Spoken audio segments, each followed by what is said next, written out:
In my last BBC, I spoke about how reflecting on our current situation here in cyclic existence helps me to lower my expectations. That things are unsatisfactory, so when they don't go my way and I don't get what I want, I don't have to get angry about it because it's normal. So looking a bit more deeply, I wanted to see what exactly, or at least get more close to looking at what is it that is stimulating my anger. What are the things, my triggers, where this anger is arising? And I have this BBC that's really stayed in my mind from Venerable Kadjo a while ago, at least a year or so ago, where she was talking about how when we have anger in the mind, there's usually some attachment connected to that. And so I guess going back a little bit, looking at the quality of anger, it's been hard for me to really admit that I get angry. I don't have the tendency to really have this like full-blown angry expression or, be really outward about it. But it's more, irritation, annoyance, frustration, ruminating thoughts. And I think part of this is that I have been raised in a culture that has taught me that kind of being an angry person is a bad thing, is something that I want to avoid. And so if I get angry, that is bad. So I've really had a lot of denial around the anger that has arisen in my mind, and it's difficult for me to see sometimes. I also can feel kind of like a failure if I admit that I get angry, because I know it makes a lot of sense that other people can't make me angry, that it comes from my own mind. And so that if I get angry, I am like failing and working with my mind. I don't have patience, I don't have fortitude or tolerance, these qualities that I really want to develop and can consider, these are some of my good qualities. But if I get angry, then obviously they're absent. So it's been really fruitful to have more acceptance that, these more low-lying expressions of anger are pretty consistent in my daily experience, and that this is, in fact, anger and something that I can work with. And so looking behind that, like what is it, what am I attached to that is stimulating this anger? I see that like Venerable Deiki had expressed a couple days ago, I'm attached to being right. I'm attached to being competent, and even the idea of being outstanding at some things. And I could be attached to being recognized for that. I can be attached to being listened to by others and having others like follow directions and requests without any pushback. I can be attached to being treated with respect in like the way that I define respect being.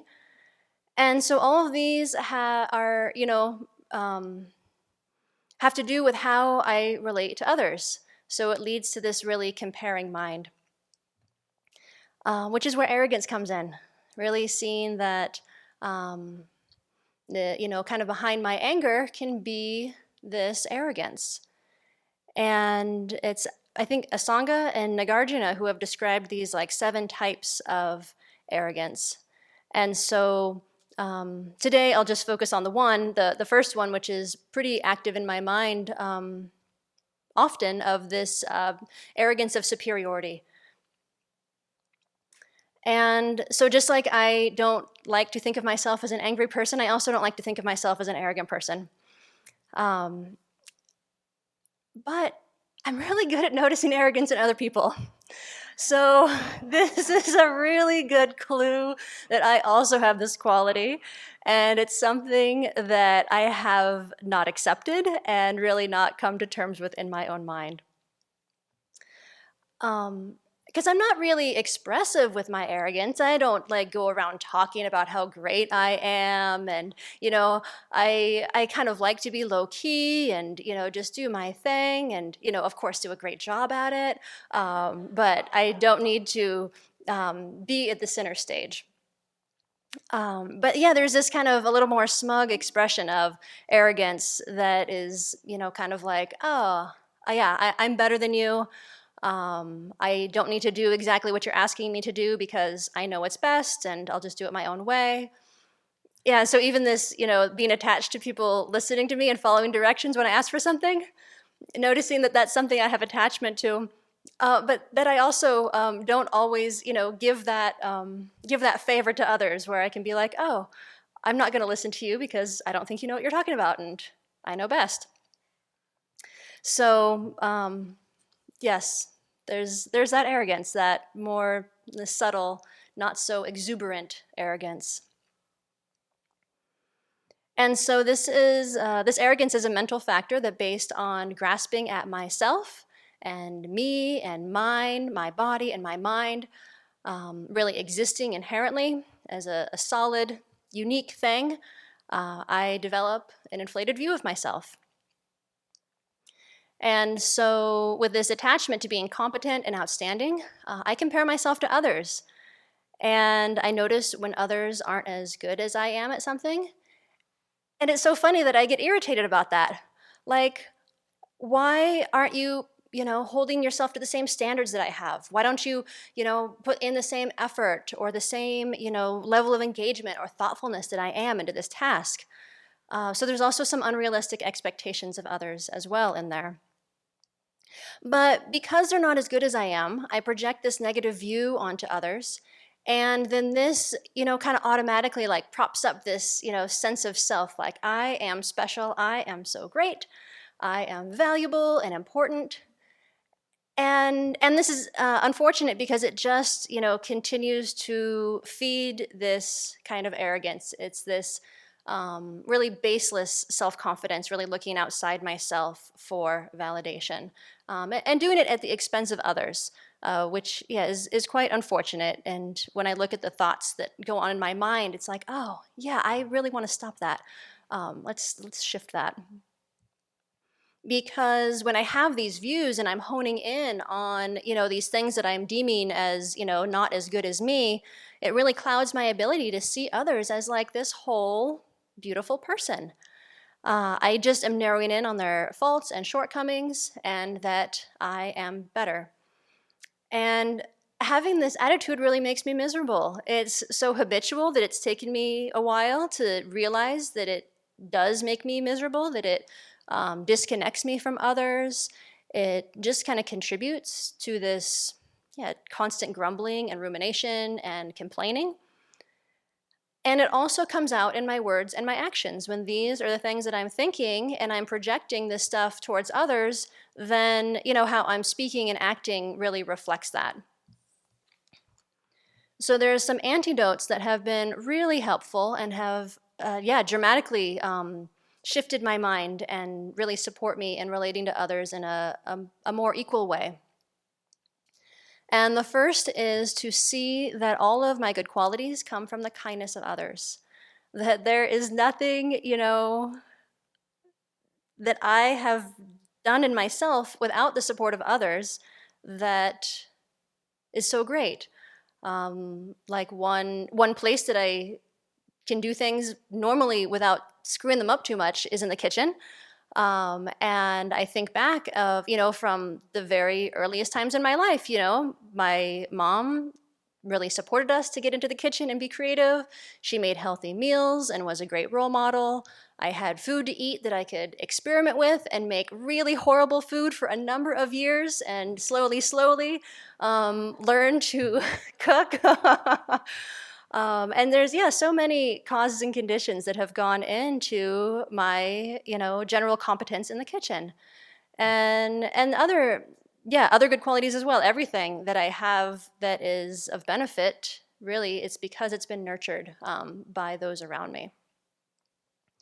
And so I develop a lot of gratitude for the people in my life who have helped me develop good qualities. And also compassion comes up because the person that I am like seeing as less than me, I see like, oh, well, maybe they just didn't have that same kind of support and nurturing. Like maybe they didn't have, the same opportunities or the same kinds of relationships with people. And maybe if I wasn't so arrogant and kind of a jerk, that I could actually support them in developing those qualities. Maybe this is something they would like to do as well. And then also seeing that this person that I'm looking down on, maybe they don't have the same qualities as I do, but they have other really good qualities. They had people in their lives that helped them develop other qualities that are really virtuous and beneficial, and that they get to use to, really support all of our lives here every day. And so really making that effort to see those good qualities and to really downplay these areas where I think that I'm better than others. And yeah, this is very good at just equalizing the playing field, that we all have good qualities. Like, they're different qualities. And actually, that's really wonderful, because then we can support each other to get all of our needs met and our goals met, because I actually can't be good at everything.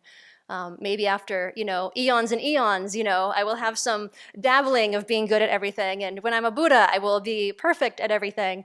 But in this life, that's just not possible. So I actually rely on others and their myriad talents to learn and to be able to practice. And the second antidote that's been good to use is to think about difficult topics and develop humility in how much I have to learn. And so I've been looking at arrogance and these seven different types. But even now, I would be hard-pressed to list them off for you right away. And in Buddhism, there's many lists, like the 37 Harmonies of Awakening, and even like the 10 Bodhisattva grounds, which is like the map, like the path to awakening. Like, I actually could not list those all for you and describe them. And this is where I'm going. And so I have so much to learn. There's no need to get arrogant about the little tiny bit that I do know. And then also opening my mind to seeing the knowledge and, what others do know, that we have focused on different things in our life, gravitated towards different kinds of knowledge and skills. And so, instead of getting, so haughty in what I think I know, and I know more than you, to actually be open to learning and exploring the different things that other people know, and be open to learning from that. Instead of thinking just, okay, maybe someone isn't as good as me in one area, and therefore, they don't know anything. Actually, I'm quite surprised. I'm like, oh, you're quite brilliant and have so many good qualities and are so engaged in your, your study and your practice. And so, yeah, really opening my heart to learning, and again, equalizing that, the way that I'm thinking of myself and others, that there's nothing for me to be arrogant about in the little bit that I know, and that others know a lot as well. And so seeing how habituated my mind is to comparing myself to others, it's been good to just kind of turn this. Like, if I'm going to compare myself to others, let's see how many good qualities others have. And let's see how kind others are. And let's even compare how kind others are as to how kind I am. And, I might find that list actually is a little unbalanced, with others being tremendously kind and me, looking out for me, I and mine.